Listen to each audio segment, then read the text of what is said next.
नमस्कार दोस्तों, CTET paper 2 social science के लिए ऐसे टॉप 50 क्वेश्चन इस वीडियो में कराऊंगा जो आपकी परीक्षा के लिए मोस्ट इम्पोर्टेंट साबित होंगे। आप लोगों के पास बिल्कुल कम टाइम है। आपके पास 5 से 6 दिन का टाइम रह गया है। 7 जुलाई को आपकी परीक्षा होगी। यहाँ पर आपके लिए मोस्ट इम्पोर्टेंट क्लास लेकर आया हूँ। यहाँ पर पहला क्वेश्चन, निम्नलिखित में से कौन सा ऋतुओं में परिवर्तन का कारण है? सूर्य के चारों ओर पृथ्वी की स्थिति में परिवर्तन, पृथ्वी का गुरुत्वाकर्षण बल, चंद्रमा का पृथ्वी के चारों ओर स्थिर कक्षा में परिक्रमण, उपरोक्त सभी। यहाँ पर करेक्ट आंसर होगा सूर्य के चारों ओर पृथ्वी की स्थिति में परिवर्तन के कारण ऋतुओं में परिवर्तन होता है। याद रखना, पहला विकल्प यहाँ पर बिल्कुल करेक्ट आंसर होगा।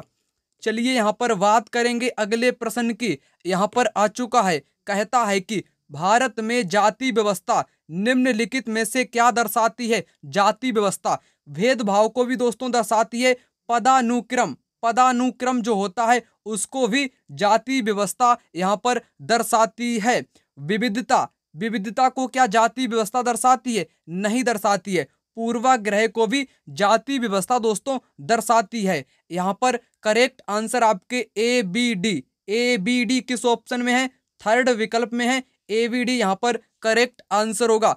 यहाँ पर आप समझिएगा, जो विविधता होती है, विविधता जैसे अपने उत्तर प्रदेश में, मध्य प्रदेश में अथवा दक्षिण भारत में सभी जगहों पर विविधता पाई जाती है। सभी व्यक्तियों की भाषा, बोली, खान पान, रहन सहन के तौर तरीके सभी के भिन्न होते हैं, वही विविधता कहलाती है। जैसे दक्षिण भारत में तेलुगु, तमिल, मलयालम इत्यादि भाषाएं बोली जाती हैं, वहीं पश्चिमी भारत में आपकी गुजराती बोली जाती है, मराठी बोली जाती है। वहीं उत्तर पूर्वी भारत की अगर मैं बात करूं, जैसे पूर्वी भारत की, बंगाल में बंगाली, असम में असमिया, तो ये सभी आपकी भाषाएं बोली जाती हैं। यही आपका क्या होता है? विविधता होता है। यानी कि जो जाति व्यवस्था होती है, जो कास्ट सिस्टम होता है, वो विविधता को नहीं दर्शाएगा, वो भेदभाव को भी दर्शाएगा। पदानुक्रम यानी कि जो पदानुक्रम, पद के अनुसार जो क्रम होता है वो भी दर्शाता है, पूर्वाग्रह को भी दर्शाता है। ठीक है ना, इसलिए आपको मैंने बताया ए बी डी इस क्वेश्चन का यहाँ पर राइट उत्तर होगा।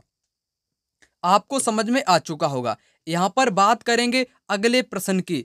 यहाँ पर कहता है, दक्षिणी अफ्रीका में भिन्न प्रजातियों के आधार पर लोगों को पृथक करने व अलग रहने के लिए पूर्व औपचारिक नीति को कहा गया था दोस्तों रंग भेद नीति। क्या कहा गया था? रंग भेद नीति, जो कि दक्षिण अफ्रीका में प्रजातियों के आधार पर अलग करने वाली एक सरकारी नीति थी। याद रखना, ठीक है। चलिए यहाँ पर बात करेंगे अगले प्रश्न की। यहाँ पर कहता है, भारत में ग्राम पंचायत के विषय में निम्नलिखित में से कौन सा कथन सही है? सही वाला बताना है। पहला यहाँ पर है, समुदाय के काम के लिए ग्राम पंचायत दान ले सकते हैं। क्या दोस्तों ग्राम पंचायत दान ले सकते हैं? जी हाँ, बिल्कुल ले सकते हैं। ग्राम पंचायत के पास स्थानीय कर लगाने की शक्ति होती है। क्या उनके पास स्थानीय स्तर पर कर लगाने की शक्ति होती है? अलग अलग राज्य पंचायत के विषय में अपने अलग अलग कानून बना सकते हैं। यहाँ पर करेक्ट होगा। ग्राम पंचायत का सचिव एक चुना हुआ सदस्य होता है। गलत। अनेक बार आपकी परीक्षा में दोस्तों पूछा गया है, ग्राम पंचायत का जो सचिव यानी कि जो सेक्रेटरी होता है वो क्या चुना हुआ सदस्य होता है? नहीं होता है। उसकी नियुक्ति दोस्तों सरकार के द्वारा होती है। सरकार के द्वारा सचिव की नियुक्ति होती है। याद रखना, याद रखना। यहाँ पर आपका डी गलत हो जाएगा। ठीक है, डी गलत होगा।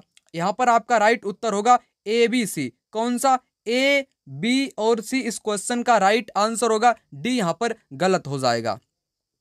यहाँ पर बात करेंगे अगले प्रश्न की। क्वेश्चन नंबर 5 कहता है, नीचे दिए गए कथनों पर विचार कीजिए। पृथ्वी का अपने अक्ष पर घूमना घूर्णन कहलाता है। पृथ्वी की सूर्य के चारों ओर एक स्थिर कक्षा में गति को परिक्रमण कहते हैं। यहाँ पर दोस्तों दोनों ही कथन राइट दिए गए हैं। पृथ्वी का अपने अक्ष पर घूमना घूर्णन कहलाता है, जबकि चारों ओर स्थिर कक्षा में घूमना परिक्रमण कहलाता है। याद रखना दोस्तों, यहाँ पर आपके दोनों ही कथन कैसे होंगे? दोनों ही कथन यहाँ पर बिल्कुल राइट उत्तर हो जाएंगे।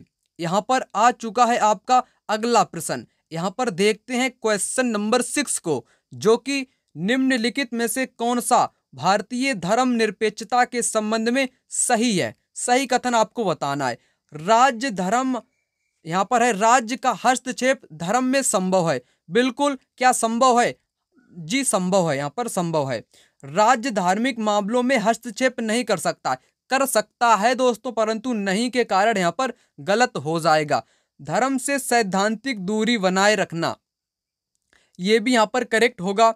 धार्मिक प्रभुत्व को रोकने के लिए विभिन्न विभिन्न कार्य, ये भी कर सकता है, करेक्ट होगा। यानी कि दोस्तों बी यहां पर गलत है। बी जिन ऑप्शन में होगा वो यहां से उसको हटा देना आप, ठीक है। तो आपका बचेगा कौन सा? ए सी डी। ए सी डी यहां पर इस क्वेश्चन का दोस्तों राइट आंसर होगा। केवल और केवल यहां पर बी इस क्वेश्चन का जो कथन है वो यहां पर गलत होगा, याद रखना, ठीक है। चलिए बात करेंगे दोस्तों अगले प्रश्न की। क्वेश्चन नंबर 7 यहां पर आ चुका है। कहता है कि निम्नलिखित कथनों को पढ़िए। यहां पर खुशबू, कथन ए है खुशबू के बारे में। खुशबू 19, यानी कि यहां पर है 19 वर्ष नगर पालिका के चुनाव में मतदान करेगी। यानी कि खुशबू की उम्र है 19 वर्ष, वो नगर पालिका के चुनाव में मतदान करेगी। वहीं कमला की उम्र है 54 वर्ष, राष्ट्रपति के चुनाव में अपना मत डालेगी।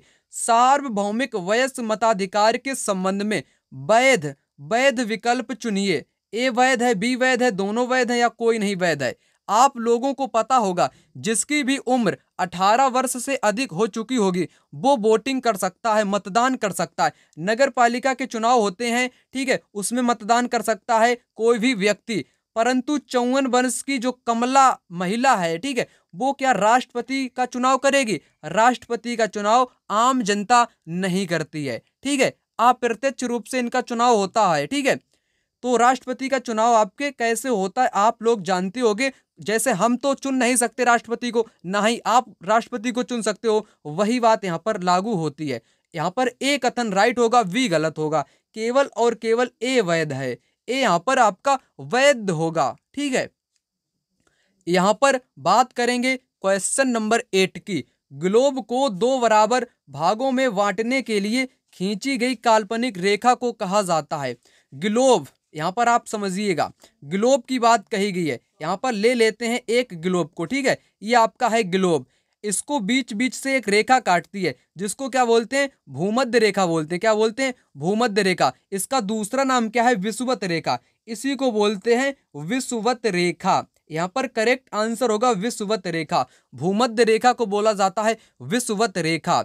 एक चीज यहाँ पर और मैं आपको बताना चाहूंगा, ठीक है, बीच वाली आपकी रेखा हो गई कौन सी? ये आपकी हो गई विषुवत, जो कि 0 अंश मतलब कि 0 इक्वेटर पर स्थित होती है। इसके ऊपर आपकी कर्क रेखा होती है, कौन सी? कर्क रेखा। नीचे आपकी होती है मकर रेखा। मकर रेखा, कर्क रेखा का मान कितना होता है? 23.5 डिग्री उत्तरी गोलार्ध, क्योंकि ये उत्तरी गोलार्ध में स्थित है। मकर रेखा का मान भी 23.5 डिग्री दक्षिणी गोलार्ध होता है, क्योंकि ये दक्षिणी गोलार्ध में स्थित है। कर्क रेखा और मकर रेखा का जो बीच का क्षेत्र होता है इसको बोलते हैं उष्णकटिबंधीय क्षेत्र, याद रखना। आपको मैंने यहाँ पर बता ही दिया, विषुवत रेखा यहाँ पर इसका राइट आंसर होगा। कर्क रेखा का मान 23.5 डिग्री यहाँ पर होता है मतलब कि उत्तरी गोलार्ध में होता है। वहीं मकर रेखा इसके विपरीत में दक्षिणी गोलार्ध में हो जाती है। विषुवत रेखा आपकी 0 अंश की होती है, याद रखना जितना मैं आपको बताऊं। यहाँ पर क्वेश्चन नंबर 9 यहाँ पर आ चुका है। किसी के प्रति पूर्वाग्रही होने का अर्थ आपसे पूछा है। उन्हें नकारात्मक रूप से देखना, उत्तम श्रेष्ठ मानना, जो लोग भिन्न है उनका अनादर करना, समूह के सदस्यों के विरुद्ध भेदभाव करना। क्वेश्चन बड़ा महत्वपूर्ण है, आपके एग्जाम में दोस्तों पूछा गया क्वेश्चन है। यहाँ पर आपको बताना चाहूंगा पूर्वाग्रही का अर्थ क्या होता है। इसका अर्थ होता है एकदम नकारात्मक, नकारात्मक रूप से किसी को देखना, जो लोग भिन्न है उनका अनादर करना भी पूर्वाग्रही का मतलब होता है। विरुद्ध भेदभाव करना ये भी मतलब होता है, परंतु उन्हें उत्तम मानना अथवा सम्मान करना ये पूर्वाग्रही होने का अर्थ नहीं होता है। यानी कि बी आपका यहाँ पर गलत होगा। बी जिन ऑप्शन में है आपके बी, वो यहाँ से आप हटा दो, उसको फटाक से हटाइएगा यहाँ से बी वाले को। बचेगा आपका यहाँ पर लास्ट वाला ए सी डी ऑप्शन। यहाँ पर कौन सा राइट है आपका? ए सी डी। ए, उसके बाद में सी और उसके बाद में डी, क्योंकि बी यहां पर आपका गलत हो गया। क्वेश्चन नंबर यहां पर 10, लद्दाख में किस धर्म के लोग तिब्बत का मौखिक संग्रह ग्रंथ केसर सागा को गाते हैं और उस पर नाटक खेलते हैं? ये क्वेश्चन आपके एग्जाम में 2 से 3 बार परीक्षा में आपके पूछा गया है, 2 से 3 बार, महत्वपूर्ण है। यहाँ पर ग्रंथ होना चाहिए आपका कौन सा ग्रंथ की बात कही गई है? केसर सागा ग्रंथ। जिसको कौन लोग गाते हैं? यहाँ पर मुसलमान और बौद्ध धर्म के लोग केसर सागा ग्रंथ को क्या करते हैं? गाते हैं, उस पर नाटक खेलते हैं। याद रखना, यहाँ ये तिब्बत का एक राष्ट्रीय ग्रंथ है जो कि लद्दाख में प्रचलित है। लद्दाख को छोटा तिब्बत बोलते हैं। किसको छोटा तिब्बत किसको बोलते हैं? छोटा तिब्बत बोलते हैं दोस्तों यहाँ पर लद्दाख को। किसको? लद्दाख को छोटा तिब्बत बोलते हैं। इसके 3 कारण बताए गए हैं। एक तो आपका धार्मिक कारण हो जाएगा, धार्मिक। दूसरा दोस्तों भाषा हो जाएगी। तीसरा हो जाएगा भोजन। ये 3 कारणों के कारण लद्दाख को छोटा तिब्बत बोलते हैं। धार्मिकता के कारण, भाषाई के कारण और उसके भोजन के कारण। याद रखना। क्वेश्चन नंबर 11, यदि कोई स्थान ग्रीनविच से 20 अंश या 20 डिग्री पूर्व में स्थित है, तब ग्रीनविच और उस स्थान के समय में कितना अंतर होगा? ऐसे क्वेश्चन आपसे 1-2 जरूर से जरूर पूछे जाते हैं ज्योग्राफी से रिलेटेड। ऐसे क्वेश्चन कैसे करोगे? यहाँ पर तरीका आप जान लीजिएगा। यहाँ पर 20 डिग्री पूर्वी देशांतर में स्थित है ग्रीनविच से, टाइम आपसे पूछा है। याद रखना, ठीक है। एक चीज आप लोग यहाँ पर याद रखना, अगर यहाँ पर मैं बात करूं 1 अंश की, यानी कि 1 डिग्री में 4 मिनट होते हैं। 1 डिग्री में दोस्तों कितने मिनट होते हैं? 4 मिनट आपके होते हैं। इतना याद रखना। यहाँ पर 20 डिग्री दिया गया है, 20 डिग्री में कितने मिनट होंगे? 4 का गुणा आप 20 में कर दो, बस मिनट आपके निकल आएंगे, यानी कि 80 मिनट निकल आएंगे। 80 मिनट में दोस्तों घंटे कितने होते हैं? 80 मिनट में घंटे होंगे 1 घंटा और 20 मिनट। 1 घंटा 20 मिनट अर्थात 80 मिनट। 1 घंटा 20 मिनट। 1 घंटा 20 मिनट आपके है बी विकल्प में। यहां पर बी विकल्प इस क्वेश्चन का राइट आंसर हो जाएगा। क्वेश्चन नंबर 12 यहां पर आ चुका है। नीचे 2 कथन एवी खिलाफत आंदोलन के संदर्भ में है, इनको पढ़कर आपको यहां पर उत्तर देना है। 1920 में अंग्रेजों ने तुर्की के सुल्तान खलीफा पर बहुत सख्त संधि थोप दी थी। बिल्कुल करेक्ट, थोप दी थी, राइट यहां पर है। भारतीय मुसलमान चाहते थे कि पुराने ऑटोमन साम्राज्य में स्थित पवित्र मुस्लिम स्थानों पर खलीफा का नियंत्रण नहीं होना चाहिए, बल्कि वो चाहते थे कि खलीफा का नियंत्रण दोस्तों होना चाहिए। यहाँ पर नहीं के कारण आपका ये गलत हो गया। यहाँ पर ए सही है परंतु बी गलत है। ए सही है परंतु बी गलत है। 4 विकल्प यहाँ पर करेक्ट आंसर हो जाएगा दोस्तों, ठीक है ना। चलिए बात करेंगे अगले प्रश्न की।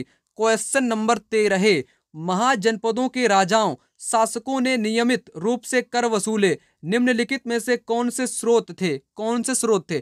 फसलों पर भी महाजनपद के राजा कर वसूला करते थे, शिल्पकारों पर भी वसूला करते थे, व्यापारियों पर भी वसूला करते थे, परंतु तीर्थ यात्रियों पर वो कर नहीं वसूला करते थे। याद रखना, यानी कि वो जो पशुओं को चराने वाले व्यक्ति थे उन पर भी पशुओं पर जैसे दूध, दही, मक्खन इत्यादि उनको भी मतलब कि कर देना पड़ता था। फसल वाले किसान को भी देना पड़ता था, शिल्पकार यानी कि कारीगरों को भी देना पड़ता था, मजदूरों को भी देना पड़ता था, आखेटकों को भी देना पड़ता था, शिकारियों को भी देना पड़ता था, व्यापारियों को भी देना पड़ता था, परंतु एक चीज यहाँ पर है, तीर्थ यात्रियों को नहीं देना पड़ता था। डी आपका गलत है, बल्कि यहाँ पर ABC इस क्वेश्चन का दोस्तों राइट उत्तर होगा। ABC याद रखना, ये परीक्षा में पूछा गया क्वेश्चन है जो कि मोस्ट इंपोर्टेंट की श्रेणी में आता है। यहाँ पर दोस्तों इस चीज को आप यहाँ पर समझिएगा। NCERT को मैंने यहाँ पर लगाने का प्रयास किया है। आप लोग यहाँ पर देख पा रहे होगे, कर महाजनपद के राजा विशाल किले बनवाते थे और बड़ी सेना रखते थे, इसलिए उनको यहाँ पर महाजनपदों के राजा लोगों द्वारा समय समय पर लाए गए उपहारों पर निर्भर ना रहकर अब नियमित कर वसूलते थे। फसलों पर कर, कारीगरों यानी कि शिल्पकारों पर भी कर, पशुपालकों को जानवरों या उनके उत्पाद के रूप में देना पड़ता था, व्यापारियों को भी कर देना पड़ता था, आखेटकों संग्राहकों से जंगल से प्राप्त वस्तुएं राजा को देनी पड़ती थी। यहाँ पर आपको मैंने सब कुछ बता दिया। यहाँ पर बात करेंगे अगले प्रश्न की। निम्नलिखित में से कौन से कथन बुद्ध के उपदेशों के संबंध में सही हैं? हमारे कष्ट और दुख हमारे पिछले जन्मों के परिणाम हैं। हमारे कष्ट और दुख हमारी लालसाओं और इच्छा की वजह से है। यानी कि इच्छाओं को क्या उन्होंने कहा? तृष्णा कहा। बुद्ध ने इच्छाओं को क्या कहा? तृष्णा कहा। याद रखना, ठीक है ना दोस्तों। एक खुशहाल जीवन के लिए बुद्ध के सभी अनुयायियों को उनके उपदेश को मानना और पालन करना आवश्यक था। कोई भी आवश्यक नहीं था। बुद्ध के उपदेशों को मानना किसी भी प्रकार से आवश्यक नहीं था दोस्तों, ठीक है, मतलब कि आवश्यक नहीं था। यहां पर एक चीज आया है, सभी अनुयायियों को, सभी अनुयायियों, जिसका मन हो वो अपना सकता है, जिसका मन नहीं है वो नहीं पालन कर सकता है, ठीक है। तो यहां पर आपका सी गलत होगा, बल्कि ए बी इस क्वेश्चन में राइट होंगे। ए और बी आपके सेकेंड विकल्प में है, इसलिए सेकेंड विकल्प यहां पर राइट उत्तर हो जाएगा। यहां पर आ चुका है अगला प्रश्न। भारतीय संविधान में एक प्रावधान है जो कि सरकार द्वारा सत्ता के मनमाने इस्तेमाल से जनता को बचाता है। निम्नलिखित में से उसकी पहचान कीजिए। यहां पर होगा आपका, क्या होगा दोस्तों? मौलिक अधिकार।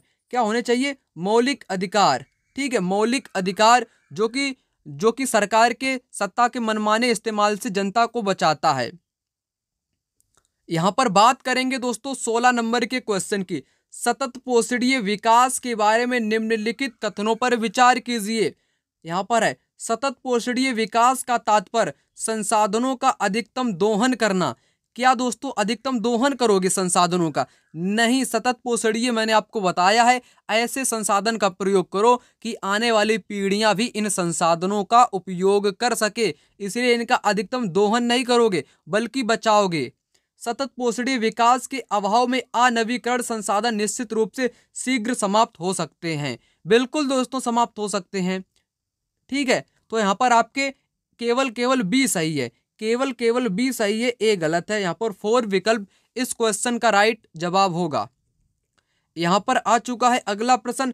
समय रेखा इतिहास के शिक्षण में क्यों इस्तेमाल की जाती है? समय रेखा, समय रेखा कारण एवं प्रभाव को दर्शाने के लिए, संगठन की आंतरिक संरचना, यहां पर गलत होगा, दो काल खंडों के मध्य संबंध स्थापित करने के लिए। यहां पर करेक्ट आंसर होगा दो काल खंडों के मध्य संबंध का पता लगाने के लिए।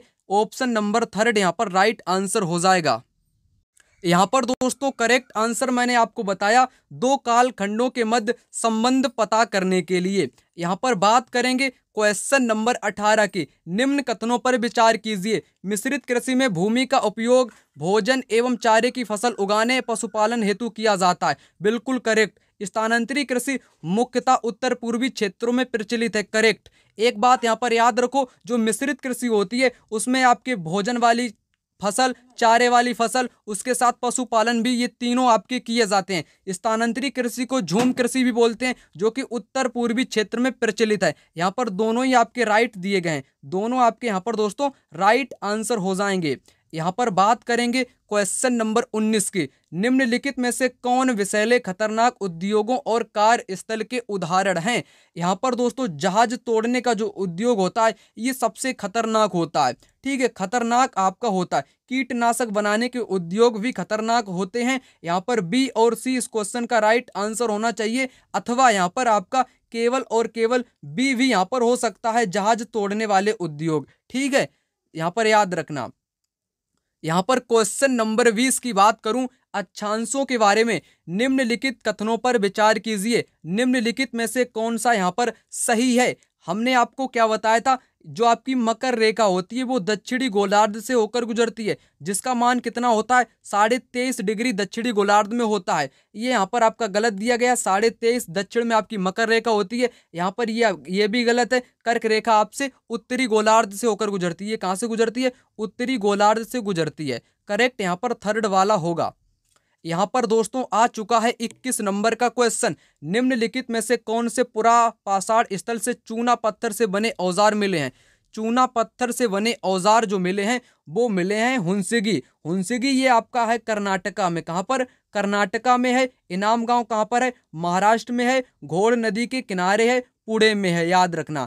कोल्डी हवा ये उत्तर प्रदेश में है। ब्रह्मगिरी ये भी आपके कर्नाटक में। ब्रह्मगिरी कहाँ है? ये भी दोस्तों कर्नाटक में है, याद रखना जितना मैं आपको यहाँ पर बताऊं।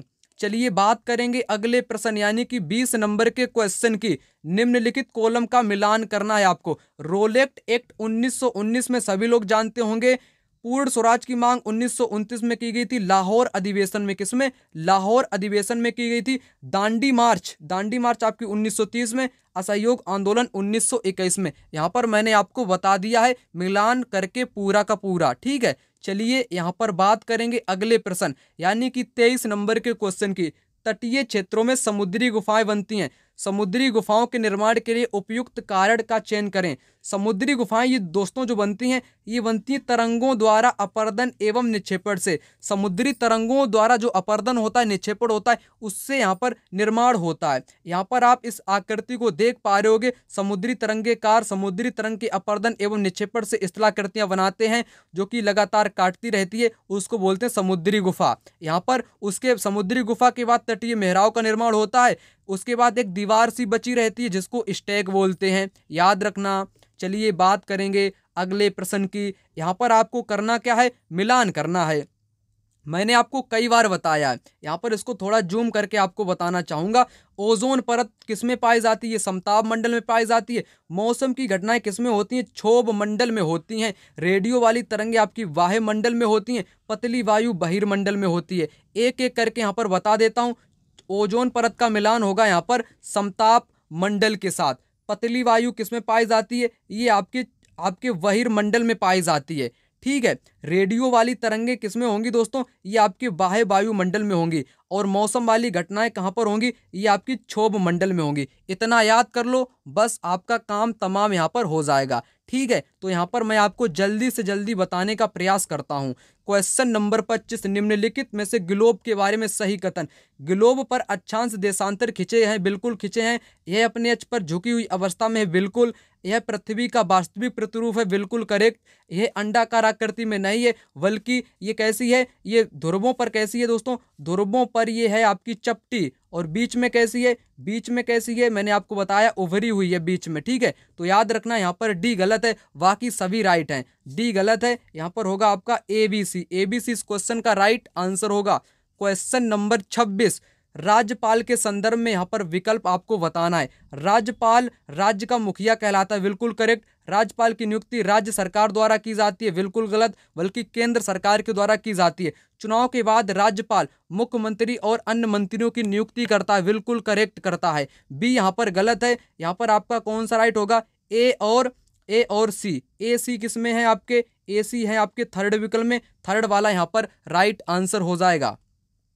क्वेश्चन नंबर 27, डॉक्टर अंबेडकर ने औपनिवेशिक काल के दौरान मंदिर प्रवेश आंदोलन की अगुवाई की थी, बिल्कुल की थी। अंबेडकर चाहते थे कि लोग यह देखें कि समाज में जातीय पूर्वाग्रहों की जकड़ कितनी मजबूत है। दोनों ही कथन आपके यहाँ पर कैसे होंगे? राइट होंगे, सही व्याख्या भी यहाँ पर करते हैं। चलिए यहाँ पर 28 नंबर का क्वेश्चन, सत्यशोधक समाज की स्थापना ज्योतिबा फूले ने की थी, 1873 में की थी। इनकी एक किताब है गुलामगिरी। कौन सी? गुलामगिरी किताब है जो कि अमेरिकी गृह युद्ध दास प्रथा के संबंध में है। ओके, यहाँ पर याद रखना। ठीक है, घासीदास, ये आपके घासीदास ये भी एक आंदोलनकारी हैं। ठीक है, गुरु घासीदास, जिन्होंने छत्तीसगढ़ में आंदोलन शुरू किया था। यहाँ पर कौन सा आंदोलन शुरू किया था? सतनामी आंदोलन घासीदास ने। औपनिवेशिक काल में विधवा विवाह के लिए कौन सा कथन यहाँ पर सत्य है? यहाँ पर करेक्ट आंसर आपका कौन सा होगा दोस्तों? यहाँ पर राइट आंसर होगा ईश्वर चंद्र विद्यासागर ने प्राचीन ग्रंथों का सुझाव देकर कहा कि विधवाएं भी पुनर्विवाह कर सकती हैं। यहाँ पर बात करें, यहाँ पर स्वाभिमान आंदोलन हर बार पूछा जाता है। EV रामास्वामी, आपको टिक मारना है। ठीक है, स्वाभिमान आंदोलन, आत्मसम्मान आंदोलन, ये आपके भगवत गीता, रामायण, मनुस्मृति के कटु आलोचक थे, याद रखना। यहाँ पर है वंदगा शब्द को मध्ययुगीन काल में प्रयोग किया जाता था, किसके लिए? गुलामों या दासों के लिए प्रयोग किया जाता था, जो कि ये कैसा शब्द है? ये दोस्तों एक फारसी शब्द है, याद रखना, मोस्ट इंपोर्टेंट है, हर बार परीक्षा में आता है। क्वेश्चन 32, पद, वेतन एवं सैन्य उत्तरदायित्व निर्धारित करने के लिए मुगलों द्वारा प्रयोग में लाई गई श्रेणी क्रम व्यवस्था थी आपकी मनसबदारी। मनसबदारी में पद, वेतन, सैन्य उत्तरदायित्व, ये सब कुछ निर्धारित किया जाता था, याद रखना। यहाँ पर 33 नंबर का क्वेश्चन, संगम कविताओं में किन 3 राजवंशों को मूवेंदर कहा गया है? यहाँ पर होगा चोल, चेर, पांड्य। चोल चेरपांड को मूवेंदर कहा गया है, जो कि ये दक्षिण भारत से संबंधित थे। यहाँ पर वीडियो दोस्तों आपके लिए यहीं तक थी। इस वीडियो को ज़्यादा से ज़्यादा शेयर करिएगा। मिलते हैं दूसरी वीडियो में, तब तक के लिए धन्यवाद।